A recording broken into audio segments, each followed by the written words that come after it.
Hello, good evening, and welcome to Chaturday Live, the home of live entertainment in support of mental health. I'm probably not who you were expecting to see at this very moment in time. This is the point at which Jay, our host, would normally appear. But in a strange twist of fate, tonight I am your host. My name is Darren. I'm from a charity called Care and Real Loving. And a Facebook group called Carl in the Community, and I'll be telling you a little bit more about that. Tonight we're going to be talking about mental health, talking about the difference between mental health and mental illness, and talking about how you can support people through mental health crisis and that sort of thing tonight. And that is all because it is Mental Health Awareness Week this week. And so if there's ever was a time to talk about mental health, now is that time. So I'd like to welcome on my guest, in this strange twist of events. Ladies and gentlemen, Jason. Hello. Hello. How are we? Oh, put you on the spot there. Thanks very much. That's all right. No problem. Basically, I think he must have needed the toilet or something, ladies and gents, because he just me to it. Not quite. But so, no, I mean, it's been a while since I've hosted a live, so I was. Do you know what? That was quite intense to do that. So put you on the spot. It's worse than like running for president or something like that. You know, you've got the millions of viewers worldwide checking in now. So you know, this is my time to shine. This is your time to shine, and we've pre-color coordinated and everything for tonight's show. So we have. Indeed. We're ready to go. So as you said, tonight's topic is mental health. I'm host again, am I? Okay, sorry. You're the host. Fine. You're hosting it. Go for it. Go on, set me up again.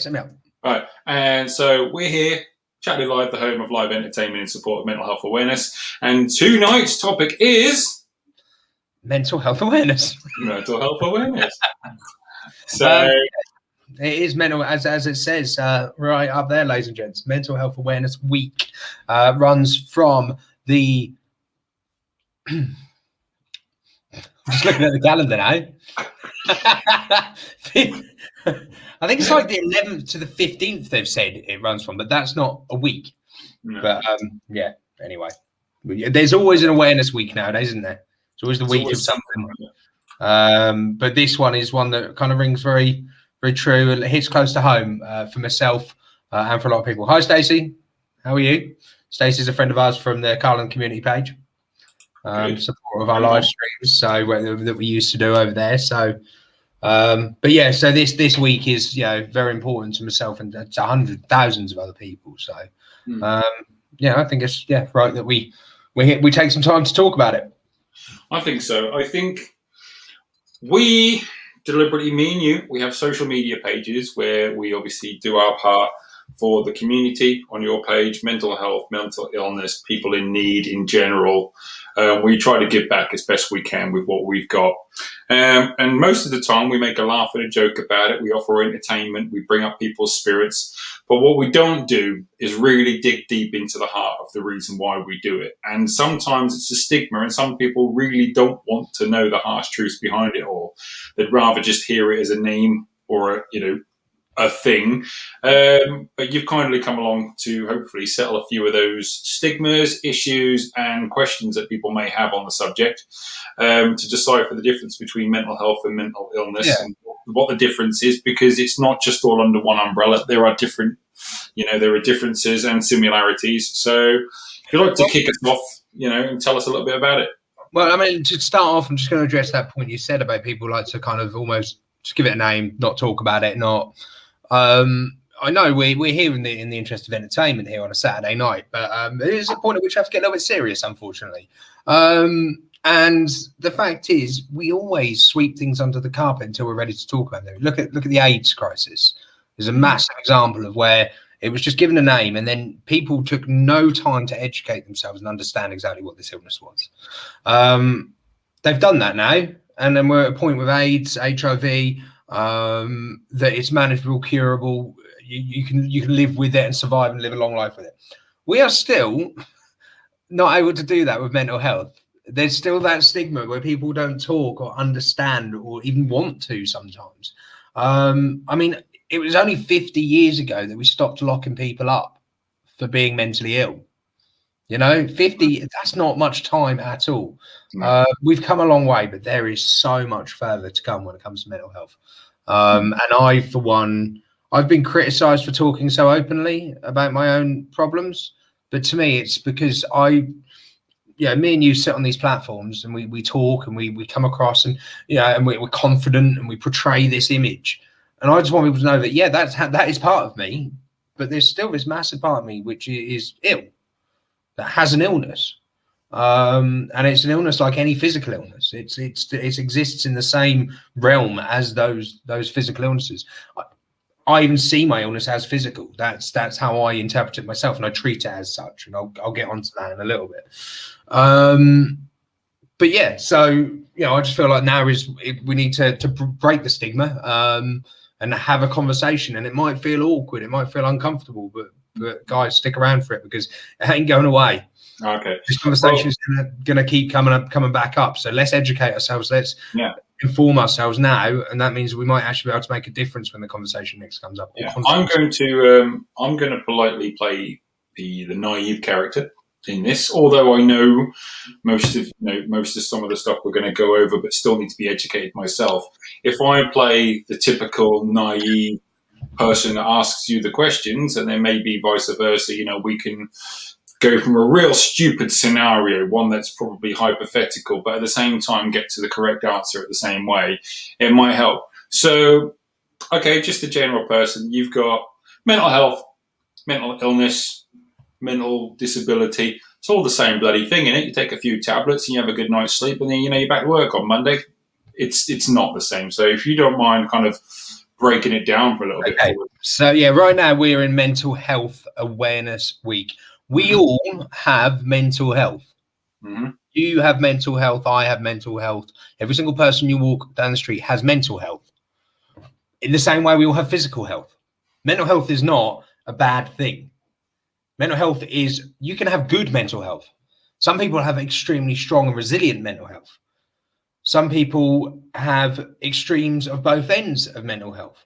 In the same way that physically, you can have extremes, or physically you can be super fit and super resilient, and mentally you can be super fit and super resilient. You can still get struck down by an illness. Even you could be the fittest, healthiest person. Illnesses do not discriminate against fitness. They'll have a go at you anyway, and that's why mental illness is different to mental health. Mental illness is an illness that affects your mental health. I don't want to sound condescending to anyone at all, but because it sounds silly, ridiculously stupid. But unfortunately, sometimes people don't take the time to explain these terms and don't take the time to really have that conversation. In school, when I was at school, at least they didn't teach it. When I was diagnosed with depression at 13, I didn't know what depression was. I just thought it meant I was a bit sad. I'm not sad. I'm like one of the happiest, naughtiest kids there was. I still suffered from depression, and so that's it. That's where the difference lies. We're in the middle of Mental Health Awareness Week. This is making awareness of mental health, the challenges that face our mental health, the issues that arise, in the same way that we could do a cardiac health week, awareness week. Let's focus on your heart. This is focusing. It's a week to focus on your mind. Or to start talking about focusing on our minds. Mental illness is very different. Mental illness, Joe Tracini, I don't know if you've heard of him, he suffers from bipolar disorder. He was in Hollyoaks. He is Joe Pasquale's son. Okay. Very, very clever and funny man.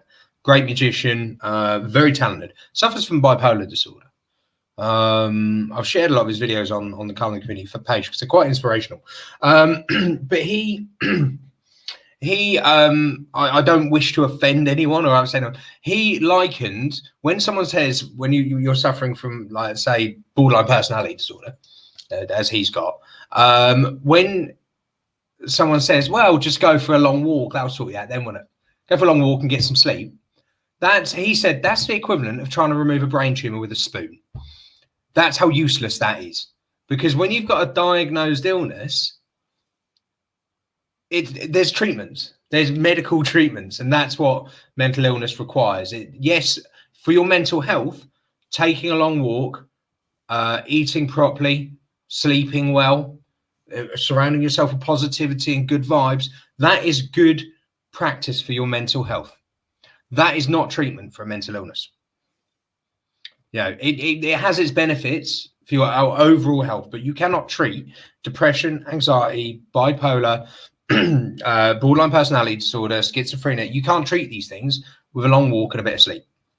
Right. And that's where we need to differentiate. So when we're having conversations with people who are suffering from these illnesses, we're not being really condescending, because it's so easy. Like, well, let's talk and let's go for a walk. You can come across quite patronizing, and unfortunately it's not always helpful to a situation.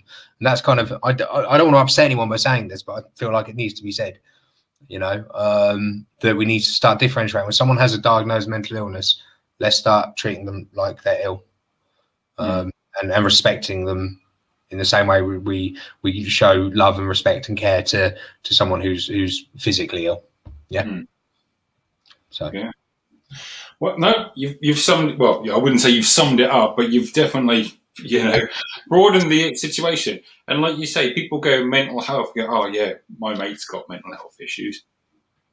Like, it's not issue. Like you've just said, mental health isn't a bad thing. Okay.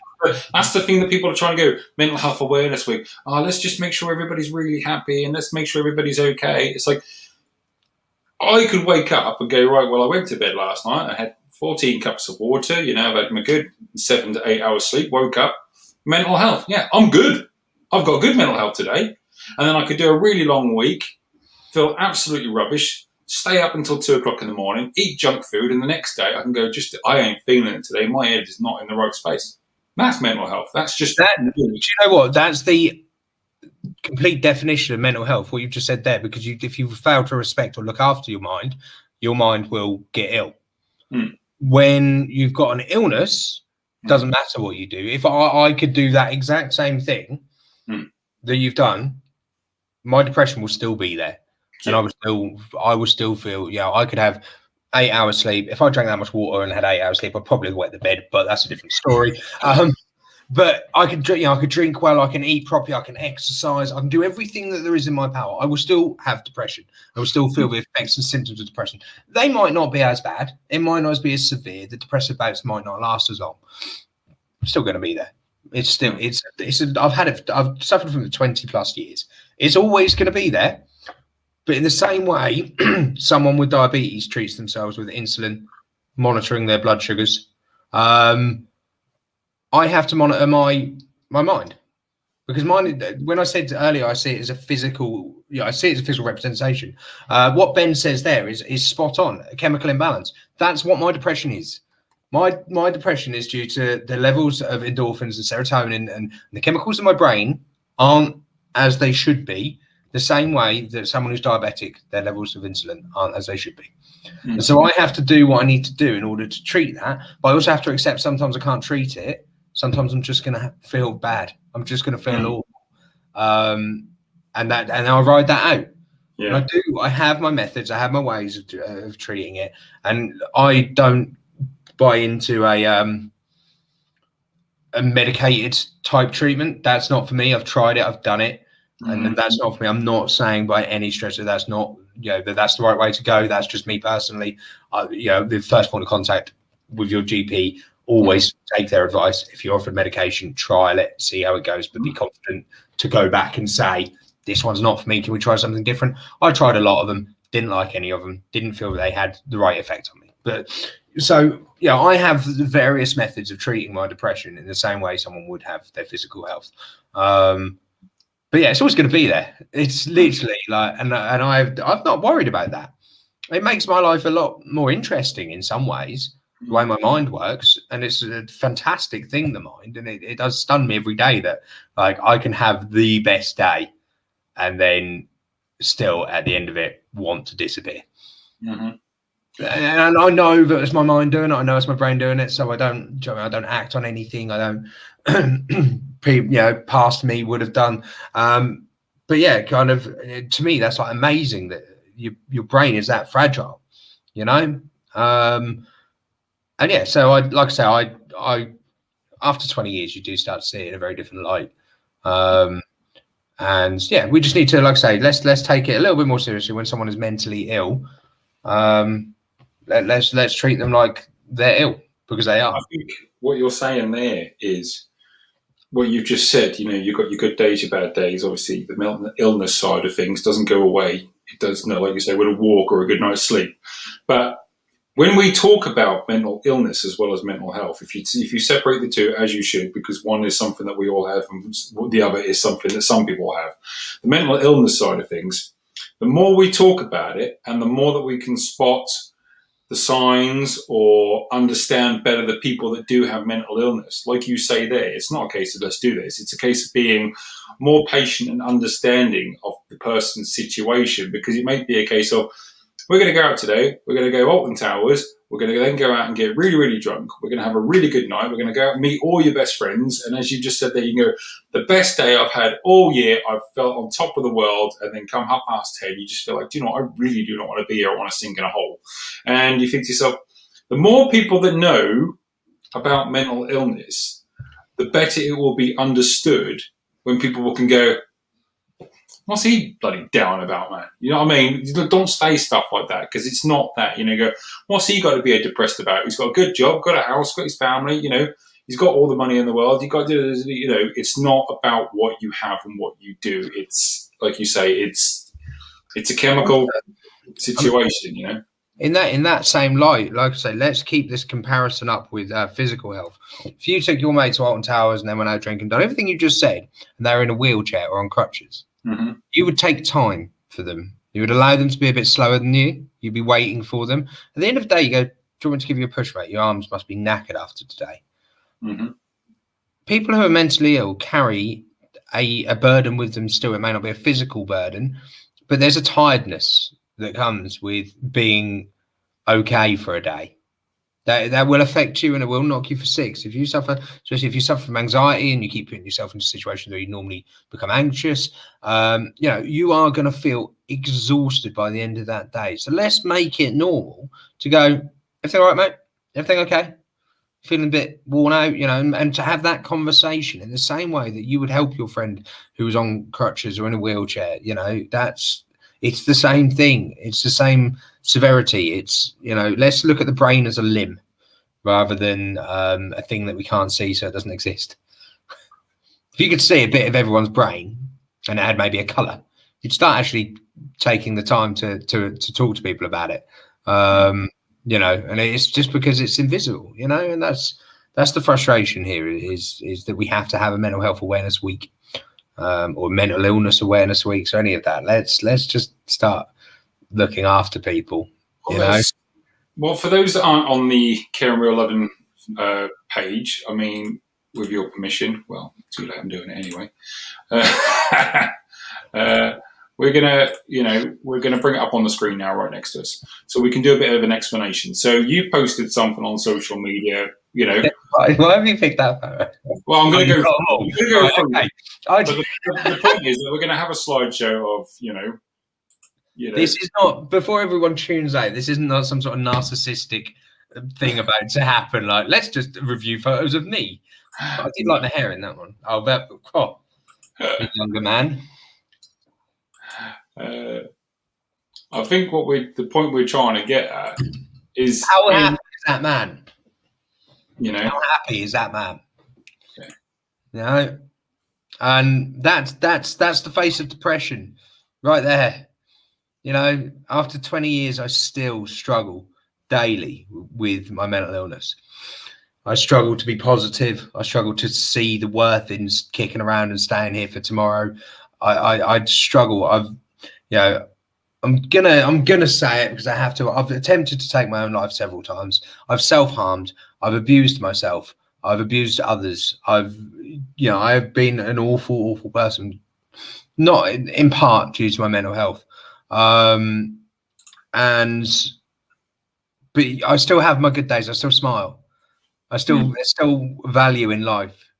It's still worth hanging about for. And that's what, depression looks like that happy guy in those photos. Depression also looks like tears and anguish and anger. The anger is unbelievable for someone who suffers from a mental illness because it's frustrating. so frustrating. So you'll often find people who have got a mental illness will be angry or bitter about it, and understandably so. But yeah, that was just a little post to kind of show to people that there is no face of depression. Yeah. There's no textbook. There's no, this is what it looks like. You're never going to know. What you're just saying there, when you see somebody with a physical disability, it's something you can physically see. You can see somebody's either in a wheelchair or using crutches, or may have problems with their speech, or, may have a limb or something missing. It's something you can see. Whereas mental illness is not something you can see. And as you've said there isn't no poster child of like, this is what it looks like, look for this, because it isn't right.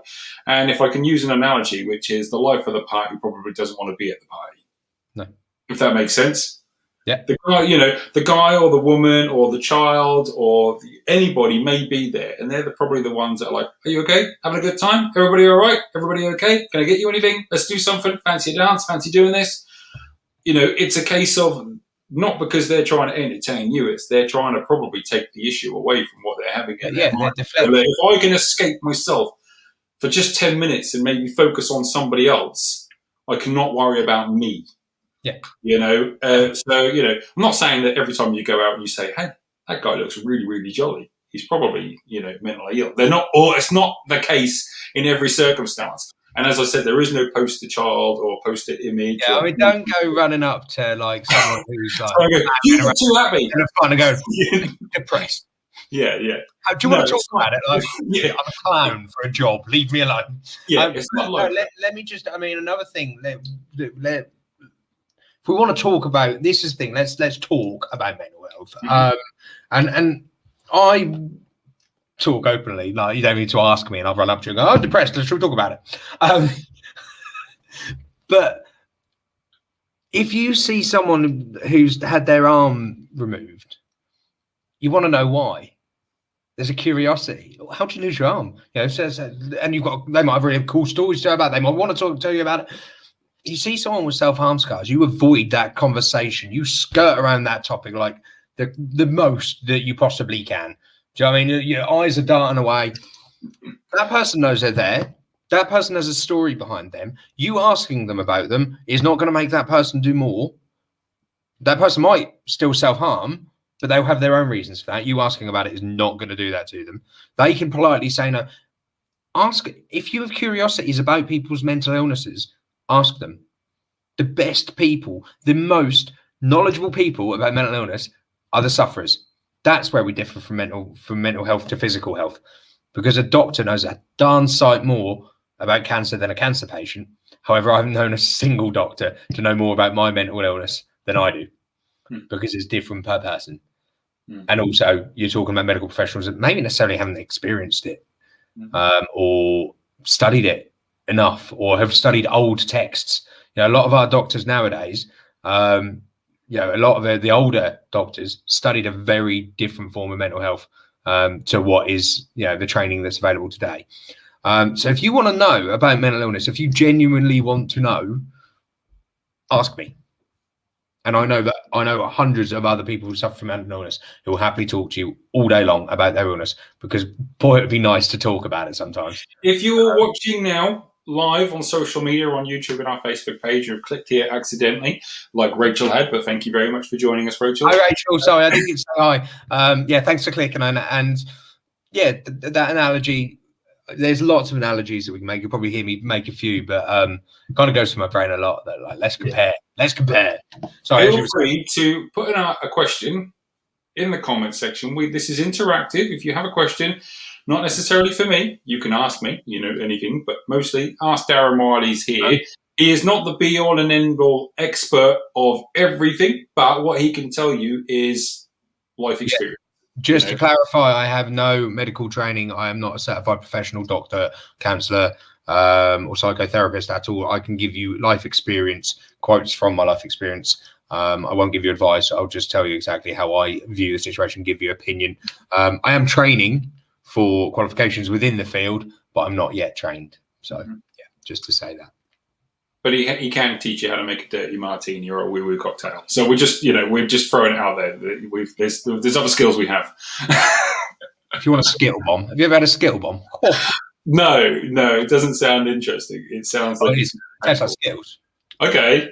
Yeah, but then anything that tastes, or we're going off topic. We're going off topic here. But We'll have that conversation. any alcohol that tastes good is probably really going to be bad for you the next day. No, this one will be bad for you the same night. You just won't remember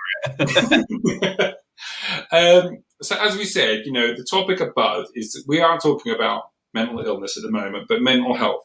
As always, mental health isn't a bad thing.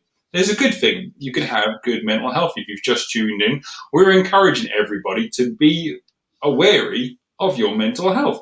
If you're feeling like you're having a bit of a poo day, then, you can, with mental health, you can rectify that. That's the difference. With mental health, you can rectify your mental health. You can go, I'm going to do something today that makes me feel better, or do something to my body that makes me feel better, and you can rectify your mental health to make you feel better. Mental illness is the opposite to that. You can do everything under the sun, and you can still feel like absolute garbage. And this is what we're trying to differentiate. Mental Health Awareness Week is where you go, right, just be aware of your mental health. Just make sure that you're on top of things. Don't let work get you down. Don't overdo it. If you've got bills and budgeting that you need to do, stay on top of it. These things will play on your mind. That's mental health. Try and steer away from things that make you feel bad. Do the things that make you feel good, and balance your life as and when needed.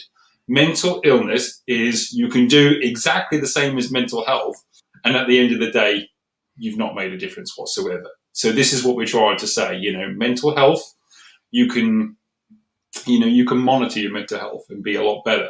Mental illness, as Darren has just politely got into there, is something that you can put a brave face on every now and then, but it doesn't mean it's gone away. It doesn't mean that you've fixed it. It's there. Yeah, and also, like I said, mental illness can strike any of us at any time. In the same way physical illness can. However, if you look after your physical health, you're more likely to be less susceptible to physical ailments, aren't you? Let's just say the fitter you are, the stronger you are, the healthier you are, the less ill you're likely to get. Not saying you're definitely not going to get ill. Some illnesses are completely undiscriminatory. They'll take any of us down. But you can do everything you can to keep yourself in tip-top shape. And you can do that with mental health too. If you look after your mental health and practice good mental health strategies, you can reduce your risk of becoming mentally ill. You can still get mentally ill at any point in your life, but you can reduce your risk of getting a serious mental illness by looking after your day-to-day mental health. Yeah, I think I still do it on my good days. I still do things that are going to make me feel better. I probably look after my mental health more than I look after my physical health. But carry on. Sorry, I interrupted. No, I was going to say, I don't know if Ben is still here. He may have popped in and out. I keep doing that. He's this way on the comment section. Ben Hale, he's a personal trainer. We did an interview with him on Thursday from his personal studio, and we talked about, not everybody has the physique of an Olympic athlete.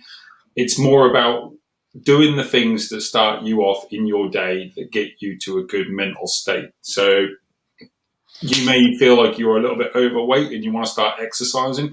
You thought about going running, but you're not a runner and you don't want to straight into it. So it's a case of maybe go for a walk for a mile.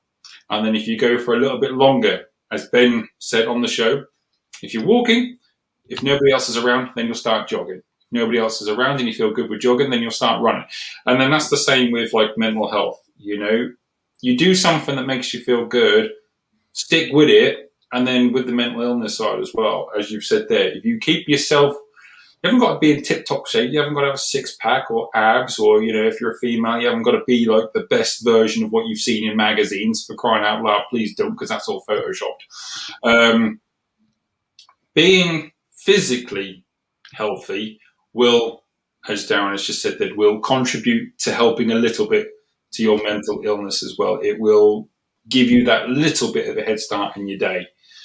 Just to say, look, I'm doing everything I can to make this day a lot better than it could be. That's probably the easiest way of saying it. Mental illness doesn't go away, but the more you can physically do to your body and your mindset in regards to mental health may in turn make your day a little bit easier than it already has been, So, Yeah, it's all about routine. Same as with physical exercise. It's sleep, it's food, it's water, it's talking, it's communicating, it's time alone, time with people, the right people. There's practices such as mindfulness, which is a meditation-based therapy, which I practice, which can do amazing things, like insanely change the robustness of your mental health. If anyone ever wants to talk about mindfulness, I can talk all day long, because it's like a miracle worker, truth be told. That's the thing. It's forming routines, it's forming best practice, and it's learning from your mistakes. If you put yourself in a situation that has negative consequences on your mental health, do not put yourself in that situation again. Or if you can't avoid it, minimize your exposure to that situation again. That's so what was Rachel say there? Sorry, I was just saying, so good to hear people talking about it. Normalize it. Let's normalize it. Let's normalize it. Let's not make it something that's like them and they, us and them. Everybody probably in this day and age will either know somebody or be in contact with somebody that they probably don't even know has got maybe a mental health issue that they don't want to talk about because of the stigma that they're afraid they're going to be labelled as somebody unapproachable, or they're on edge, or you can't deal with that. I'm not a medical professional. Half of us are going to suffer from poor mental health. Not necessarily a diagnosed illness, and this is another thing. You don't have to have a diagnosis. If you've got a cold, do you go to the doctor? Do you go to the doctor, Jay? If you've got a cold? No. If I have a cold, obviously it's something that I do at home. It's something. But as a man, you tell everyone that you've got a cold. Oh, if I've got a cold or a flu, that's it. I don't know if I'm going to make it through the night. It's a genuine concern. All my loved ones, I've written out my will. I've told everybody that the cat's getting everything. Yeah. As you know, as a bloke, if there's a cold or a flu, that's it. Yeah. So. Cheers, Rachel. I am reading the rest of your comment. So I will read it in a minute. But mental health or mental illness is the same. I've been diagnosed with depression. That's well and truly done. It's been diagnosed 100 times over. Don't know why they keep diagnosing it, truth be told. You can self-diagnose mental illness. Don't be afraid to go up to someone and say, I think I'm bipolar. Don't wait for your doctor to tell you, because you might be waiting a while. Do your own research. Speak to people about their perception of you. I know it's dangerous self-diagnosing. Never Google it, because everything will say that you're ill if you Google it. I shouldn't be here. But do your research and self-diagnose and follow the steps that are out there to help you with your diagnosis. Don't wait for the wellbeing service to get in touch. Don't wait for your GP to make those referrals for you. Do your own research, and you can self-diagnose and start looking at what treatments are in place or available to you, or what little baby steps you can take to improve your situation. Because like I say, when you've got a cold, you don't wait for your doctor to tell you you've got a cold before you go down the supermarket and get some flu capsules or get some Nytol. Do you know what I mean? You don't wait for that. You just go and do it. And so let's treat mental illness or mental health in the same way. Don't wait for your doctor to tell you that you've got a mental illness or tell you that you've got poor mental health. Do your research, take the relevant steps, make sure you've got a stack of good books in place for when your anxiety spikes, so you can't leave the house. They're there, ready and waiting. Make sure you talk to all your friends and family about it, so that they know if things do get too bad for you, like, guys, I'm going to step away a little bit. They know just to check in maybe once a week, make sure you're okay, but not to overwhelm you. Do you know what I mean? There's so many things you can do. Do not wait for that medical professional to tick that box for you, because I was going to say that, if, obviously we're not doctors, we're not medical professionals. We don't give you advice and say, look, you should take these tablets or you should do this in your daily life. That is not for us to tell you to do. What we're saying is that, and as Darren has clearly said there, the more people that know how you're currently feeling or what you feel or what you may think you are feeling will be better for you in the long run, because the more people that know, then the more people that are going to be aware and there to help you. Because like you say, some people go, right, do you know what? I have a week where I have a social media blackout. People just go, okay, he just doesn't go on social media. Why does he not go on social media for a week? Why is that reason he doesn't go on there? Maybe ask the question, just say, is it something that you see on social media, or is it something that, you physically can't deal with or want to deal with? Or is there something that me as another human being to a human being looking at you, is there anything that I can do, in this situation to reassure you? Ask the question. There is no such thing as a stupid question, No, I mean, let's. I did say there'd be a lot of analogies, and that's because I've got a bucket full of them. Because that's the easiest way to get a lot of people, not calling anyone ignorant, not calling anyone uneducated, because they're not. But it's just information that isn't available to them. But let's always liken things to other illnesses and the way we treat them, because then it'll kind of, in that stark contrast, you kind of go, yeah, wait a minute. Epilepsy. My brother's epileptic. Everyone in my family knows my brother is epileptic. All his friends know he's epileptic. When he used to work, when he was able to, his colleagues and his bosses knew he was epileptic. He wears a little bracelet that says he's epileptic. So if he has a seizure, everyone knows he's epileptic, and they know what to do, and they're well trained and well versed in exactly what they need to do. If someone who suffers from anxiety and has regular panic attacks doesn't tell all of their friends, their bosses, their colleagues, and they have a panic attack, the next thing you know, it's going to be, we need to call an ambulance. No, there might be some very simple steps that people can take in order to help you get out of that situation, out of that attack. So likening it to epilepsy, people know, but my brother has a seizure. You don't ring an ambulance because he's just having a seizure and he's epileptic. That's what he does as part of his illness. We deal with it. There's a severity level of which, of course, you call an ambulance, but for a seizure, you assess the situation based on the severity of it, and then you act accordingly. You protect him from harming himself. You make him comfortable. You let him rest. Funnily enough, they're the exact things you do for someone with a panic attack. You prevent them from harming themselves. You make them comfortable. You let them rest. But tell all your friends. Tell everyone. Shout it from the rooftops.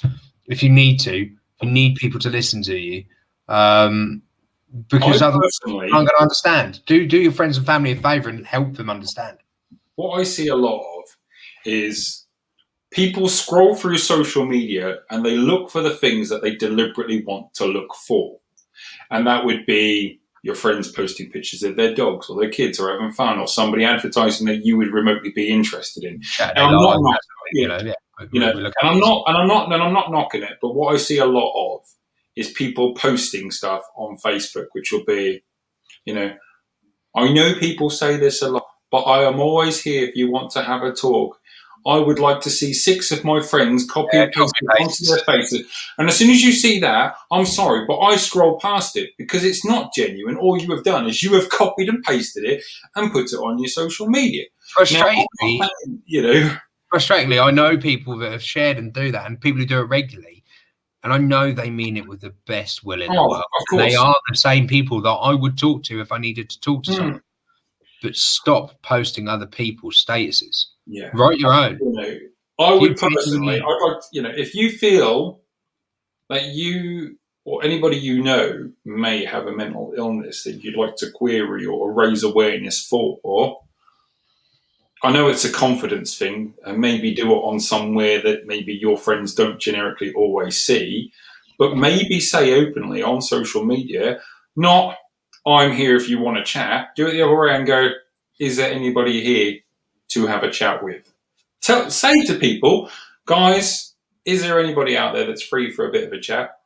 Going through, I'm having a bit of a moment, could really do with a voice right now, rather than, and that is exactly what brings me round to the idea of this collective social media page that you can see now. So you've got Chaturday Live here, that's me, normally the host. Obviously, you've got Darren's voice on the other side.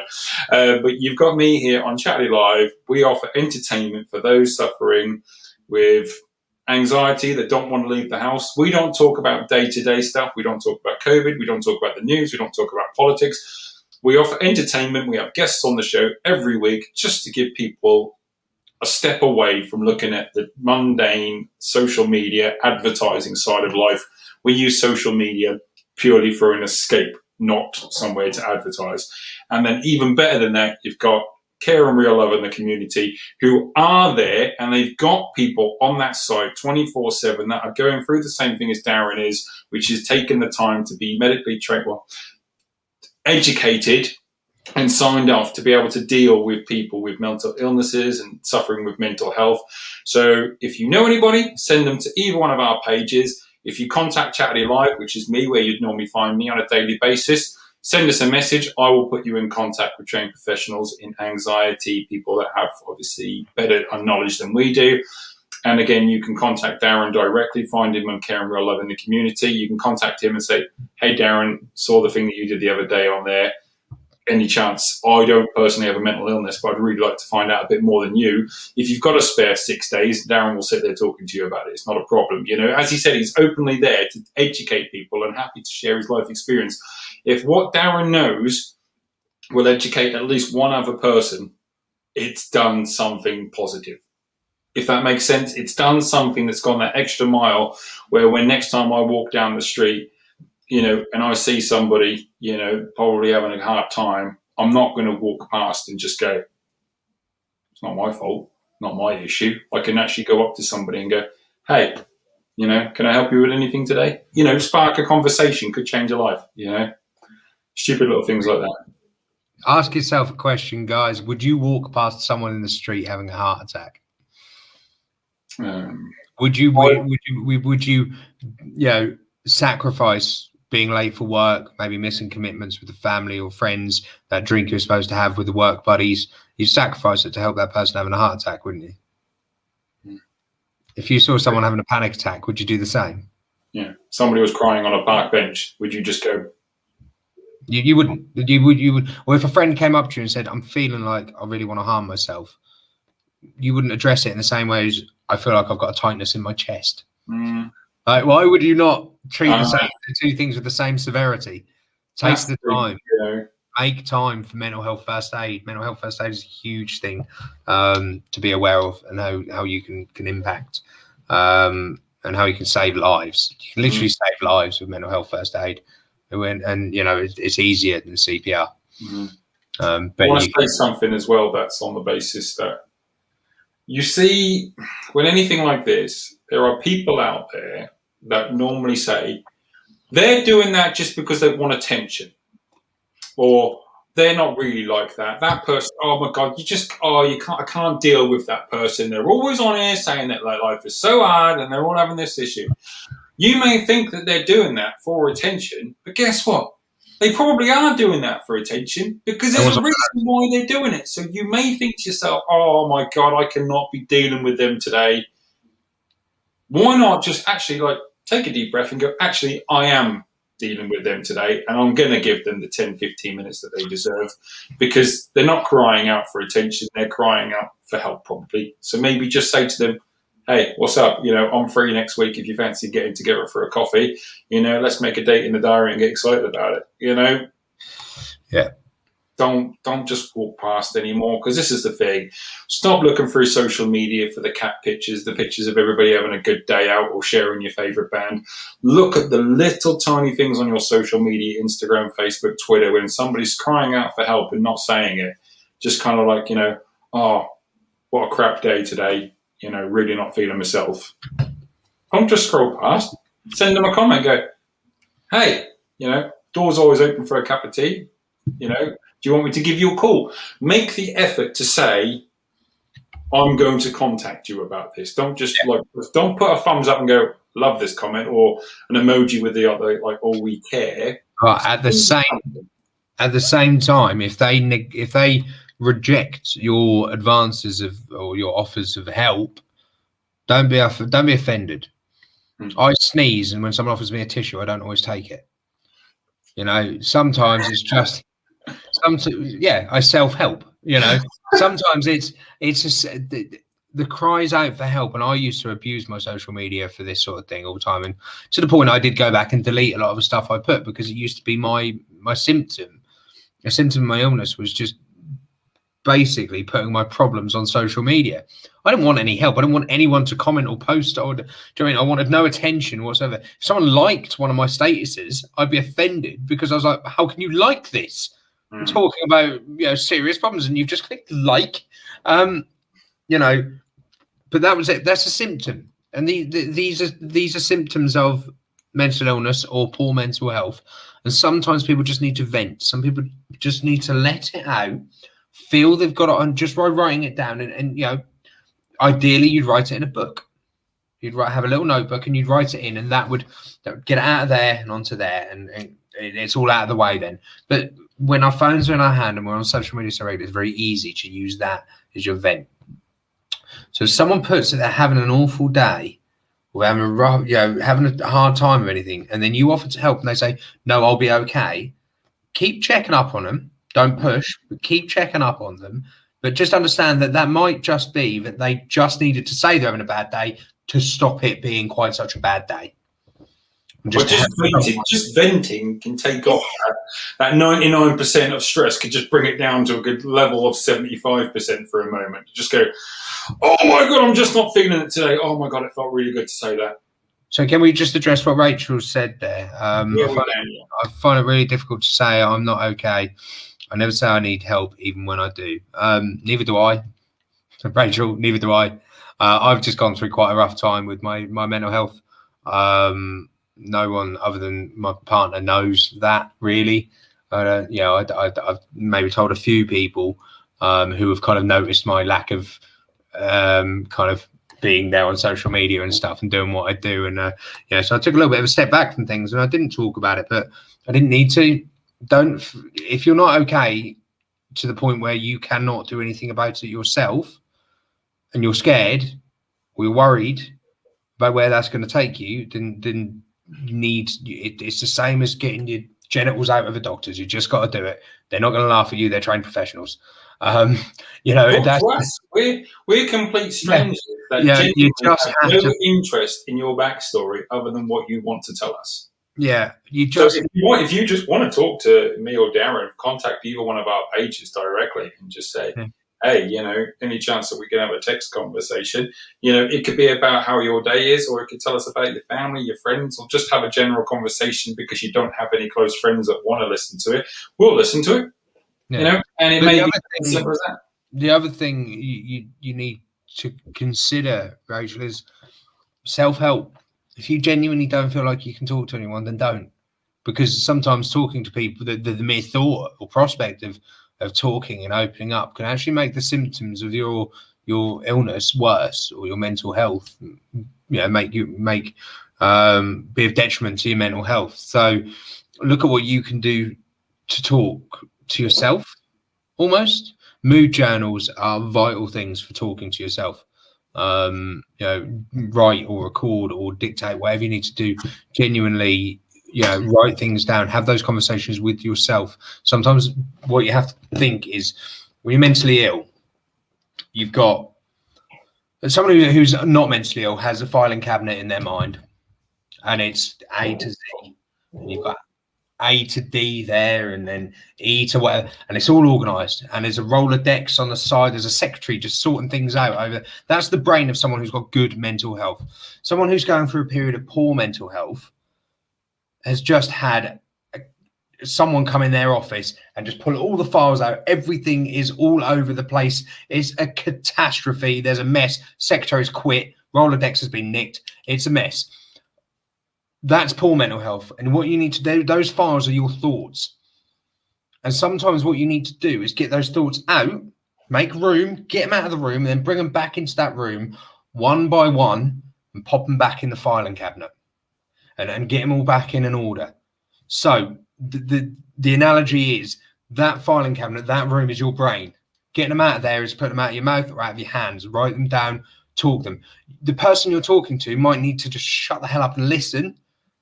And that is enough, because by talking, you're getting them out, and then you can take them back in and digest them slowly and organize your thoughts. And writing them down is the same. You can then address them one by one, take them back in. Leave some of them out. You don't have to file everything. Some of it needs to go in the bin, but then just put it all back in one by one and organize your mind in the way that you want it to be organized. that is a vital piece of self-help, of self-care. Talking to someone isn't the be-all and end-all. Talking to someone isn't going to necessarily fix it. And if you haven't potentially undiagnosed mental illness, not just poor mental health, then talking to someone isn't going to fix it. Talking therapy might, but talking to your friends, talking to family isn't always going to fix everything. You might need to look a little bit deeper. And if you do want to ask me any questions about that or explore that any further, then yeah, feel free to get in touch. That's my advice to you, Rachel, anyway. Yeah, I think what, I want to put out there as well, during obviously the extreme of lockdown, for those that have watched and know why I started this channel is because myself, I was taken out of a situation where, as Darren will know, in my social circle, life and soul of the party with all my friends and family, love going out, being interactive with people. And where Darren is in Suffolk, that's where I used to live. And I have now up sticks, moved over nearly 400 miles away from all my friends, my family, everybody that I have dear to me.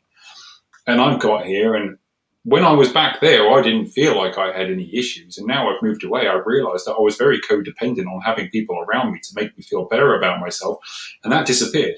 So I started Chaturday Live, the program that you're watching now, because I wanted to remind myself that I am of worth, and that me putting myself out there, hopefully I can make a connection with people. And it's worked. I've met new friends here up north, people that I'm probably going to be friends with for life now, who have stepped out of their comfort zone. And, all these people that I interview on a daily basis have now become my new best friends. I speak to them on a regular basis. I've gone out of my way, But during this lockdown period, even when I was back in Suffolk, I used to get home from work because I was a key worker at the time. And then at night time, I would log on to my games console, and I would be online with maybe 3 or 4 of my friends. And we would talk while playing like a Call of Duty situation. And without knowing it, that became our social interaction. And half the time, we wouldn't even be playing the game. We would just be talking as friends over social media, asking each other how each other's days have been, what we're up to, how's things in lockdown, what are you up to? Half the night, you wouldn't do anything. So it is a case of find something that makes you feel good. And although it may not cure anything that you've got, it will probably help you. So, find something. If you're a sociable person who isn't currently being sociable, find a way of becoming more sociable, start something, Darren and, his friends have had Care and Real Love in the community going on for years now. But during lockdown, it has really, really squeezed in on making sure people feel accepted together. Everybody has a voice. Everybody has a place to say what they want to say with no judgment, no harm. And I'm not even in Suffolk where that is based. And I tune in daily because it doesn't matter. Anybody can post something on there, and that is somebody's release. And you go, hey, we see it. We feel it. We're with you. So anybody out there, like you say, that wants to be sociable, be sociable. Find a way of being sociable with friends. We live in a generation, or we live in a time where you don't have to leave the house to be sociable. No. If that's where you're struggling, if that's but sometimes it's the opposite, and people are struggling because they now have to leave the house. Lockdown for your introverts and your anxiety sufferers, or people with various anxiety disorders. Lockdown's been a blessing. It's been a comfort blanket. It's been so nice for some people, because that pressure to be sociable isn't there. And I know a lot of people are suffering because that pressure is now mounting back up. Oh, let's go out and have beers Monday. We can go in the pub. So everyone is going, oh, you see you in the pub Monday. Some people are thinking, the last thing I actually want to do is be in a room with other people right now. And so check in with those friends, make sure they're okay. Make sure if they want to carry on being locked down, carry on communicating with them via Zoom, via Skype, via whatever method you were using during lockdown, carry on using it. If that's what's working for them, if that's what's making you feel better, carry on doing it. This last year has taught us all a hell of a lot about ourselves, and even more about each other. And we just need to take the time to, if someone is happier being locked down, let them be locked down. That's your choice. You're free to do that. And we will carry on to communicate in the way that you prefer. If you prefer to see me via WhatsApp video call than down the pub, then I will WhatsApp video call you from the pub. That is fine. You know. And if you want to be in, you can find Care and Real Living on TikTok, on Instagram, YouTube, Facebook, social networking. We're not on Instagram. Are you not on Instagram? All right. Well, then don't find it on there. You can find Chaturday Live on Twitter, Instagram, YouTube, and everything else, and all of the other social media networks that we're slowly getting to hang off. If you don't see that we're really active on TikTok, because me and Darren in our 30s, and TikTok was designed for like 16s and unders, so we're still trying to get the hang of it. So bear with us, but we are there. How's that dance coming along? You were showing me earlier that. No, it's top secret. Yeah, there. Yeah, I don't. All right, I'll figure that out.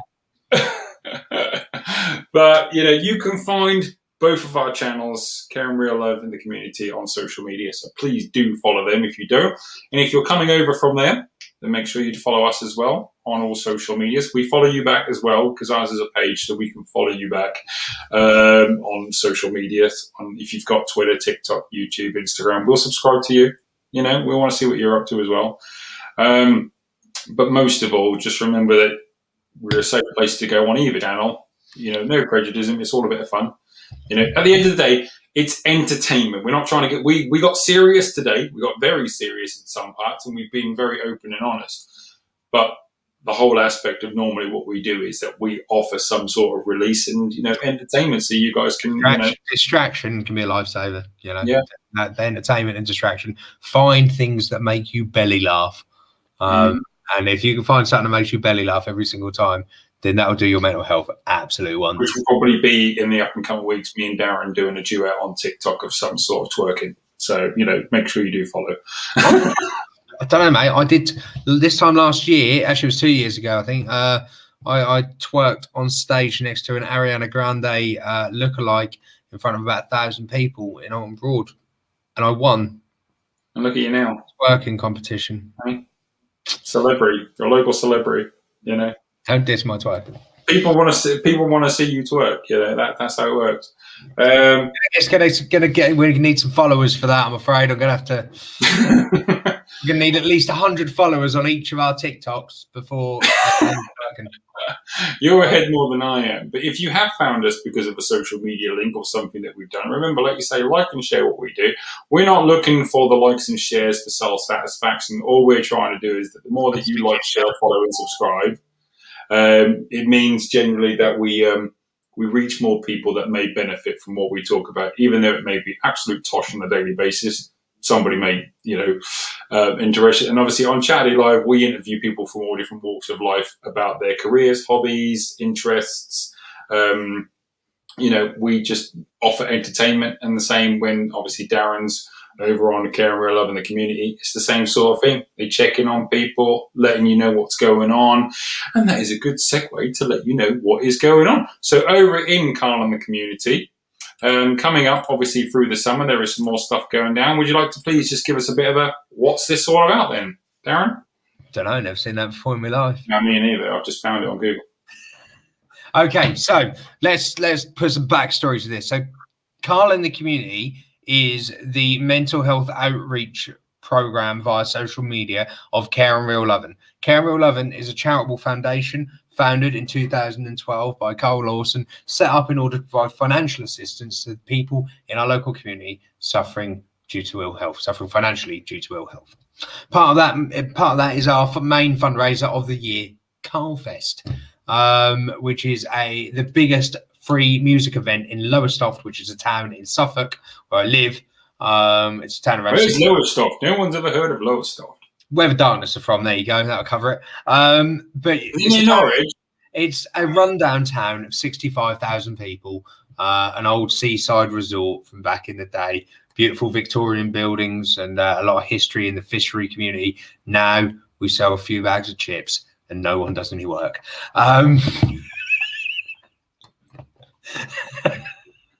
Anyway, sorry. So anyway, the largest free music event in Lowestoft is celebrating its 10th year this year. Our first outing was in 2012. This is the 10th event. Last year knocked us for 6. We still hosted it. We hosted an online event. It was a virtual Carlfest via YouTube and Facebook. However, this year, with old Bojo's permission, he's allowing us to go doors, stay outdoors, have fun. Don't lick each other, but lick each other. Touch each other, have a little hug. Bit of hanky-panky. So this year, Bojo permitting, we are doing CFX, a decade of Carlfest. And yeah, it's 27th to 30th of August at the Mariners Rest in Lowestoft. However, Jason, you're nowhere near Suffolk anymore. What are we going to do for people in your situation who are absolutely nowhere near the Mariners Rest in Lowestoft? We're going to film the whole thing and send you a VHS copy that you can play on your Betamax at your will over Christmas. For the small fee of just £100 plus postage and packaging. And for this, you can get the Donny Osmond best of hits as well for free thrown in. Have you still got those 50 copies of that you bought? 50,000. I put an extra 0 on my Amazon order. I'm out of luck. No. What we're going to do, we're going to use the platforms that me and Darren have. You know, I started using the software that we're using. Darren uses it as well now, and it's really good. And we're going to continue to live stream Carlfest, or at least the beginning of it as well, to get you guys interested. The whole thing. So when the bands are on, me and Carl are going to be like the worst music MTV cribs kind of people. We're going to stand there with our microphones, having a bit of banter in between bands. We're going to be there. We're going to be coming at you live from the Mariners Rest. Bearing in mind, the Mariners isn't the same as Wembley. It doesn't hold 50,000 people. But social media does. So if you're not lucky enough to be one of the people that gets in the Mariners and you're standing outside going, oh, I'm missing all the bands, I don't know what to do. We regularly have to close the doors. We have a counter on the doors, and unfortunately, we're not the biggest venue, but it's where our friend Carl started the event, and it's free to host it there. So what we can do as well, thanks to Facebook and social media giving everybody a chance to make money for no good reason for being famous, we will put and also a donation button on that you can donate to Care and Real Love. So if you do watch us live, you have the option to donate, because any money, whether it be 50p or £50,000, goes to good causes, helping people in the local area get back on their feet and get the things that we take for granted. You know, PayPal.me/Care and Real Love, and if anyone does want to donate, or I will send you my bank accounts if you feel like I just need money in general. You do look like you probably do. I do. I'm keeping the beard though. Without it, I look really young. So we're keeping the beards. But saying that, I reckon me and Darren, actually, we've got beards. I'm just saying, you know, I reckon over the Carlfest as the lineup, you know, people recognise us for having our substantial facial hair. Yeah, I can tell you right now, it's not happening. It might. No. If we reached £2,000, I reckon we could. £2,000? Oh, mate, they must sleep. At Carlfest, that's too low a target. You set yourself up for failure. I once had hair which was down to about here. I shaved that off for Carlfest one year. But I donated to a little princess trust to make wigs for kids. So that was kind of a double whammy. I raised a bit of money and done the same thing. But no, I can't shave. I put on a little bit of lockdown tub, you see. A little bit of a lockdown bulge. And so if I shave this, there's another chin's grown under there over lockdown. Wasn't aware. But yeah, it does appear to be a second chin. Oh, stop hanging on. Right. So as always, what's coming up on Care and Real Love page, then anything of interest that why should people follow you that don't already? That's what we want to know. Right, on our TikTok in particular is where people need to go to follow, because we're going to be posting regular updates on the issues that are affecting people suffering from mental health, and also the people who aren't, just providing some education. So we've recently done a few videos about mental health first aid, and I'm going to do a few more educational videos, just sort of teaching people about the different illnesses, their symptoms, and how they kind of manifest and show themselves.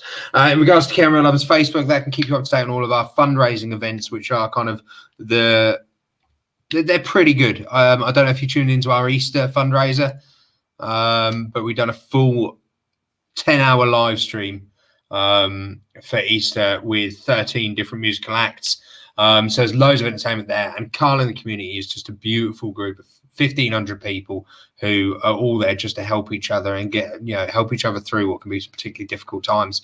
We've got a community picnic coming up, which is going to be our first meet-up event of the community. So although I know we're Lowestoft-based or Suffolk-based, but we want to kind of do an event where we're going to live stream from it and hopefully inspire people in their own communities to host a community picnic. When was the last time you had a picnic with some strangers who live on the same street as you?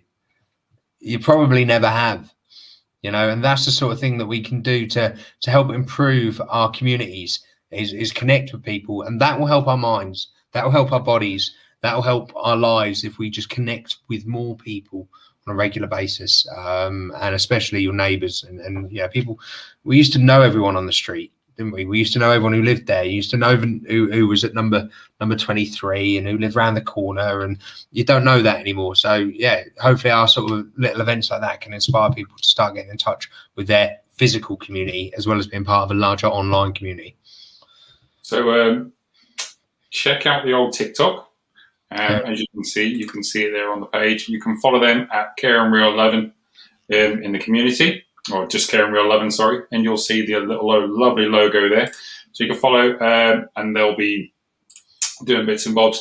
And as you can imagine, you can find us as well just on Chaturday Live on TikTok. Just type Chaturday Live, you'll see us there, and that's where we advertise what's going on in the week. So other than that, thank you very much for everybody who stayed with us, tuned in, commented, put their feelings out there. Remember to like, share, stay connected. It's not for the benefit of self-worth. It's just a case of that you liking, sharing, following subscribers could bring somebody to these pages that it could really benefit, who may just need that pick-me-up, or just wants to escape and doesn't want to know who we are on a personal level. They just want to zone out and just go, this makes me feel good watching mindless stuff that's not asking me for money or for me to like, or to be a part of something. I can just tune in and watch. So, Darren, thank you very much for hosting tonight. That's okay. Thank you very much for listening. Hey, no, you can do it on a regular basis. I'd love my weekends back. It'd be fine. As always, you can imagine, with the poverty that we look like, we don't do this. We don't take any money from our social medias. It's not a funding thing. We don't get government grants to be here talking to you lot, and we don't expect money for it either. We're just trying to let you guys know that we're here if you need us. It's as simple as that. So what I'm going to do is I'm actually, because you're the host, I don't want nothing to do with it because it's not my show tonight. Darren is going to sign us off tonight. So Darren, say whatever you want to say. We'll do the old cheesy 80 wave and we'll call it a day. So say what you got to say. Okay, ladies and gentlemen, thank you very much for tuning into Chaturday Live. It's been an absolute pleasure to spend my evening here with you. A massive thank you to Jason for allowing me to take over and talk to you guys about mental health and the awareness week that we're currently in. But when this week is over, don't forget about it. Mental health is important, and we all have mental health, whether it be good, bad, or indifferent. However, some people develop mental illness, and that's the area where we can really step in and help each other. So thank you very much for listening to me and to Jason. He will be back, I think, during the week with another episode. Wednesday. Thank you. He'll be back on Wednesday with another great episode of Chaturday Live. I will be over on Carl in the Community, facebook.com/Carl's Community. Join me over there whenever you need to talk, or if you just want some distraction or some entertainment. Everything's going on over there. So thank you very much once again, ladies and gentlemen. We'll be back very, very soon in various forms. But in the meantime, stay safe and please just be kind to each other.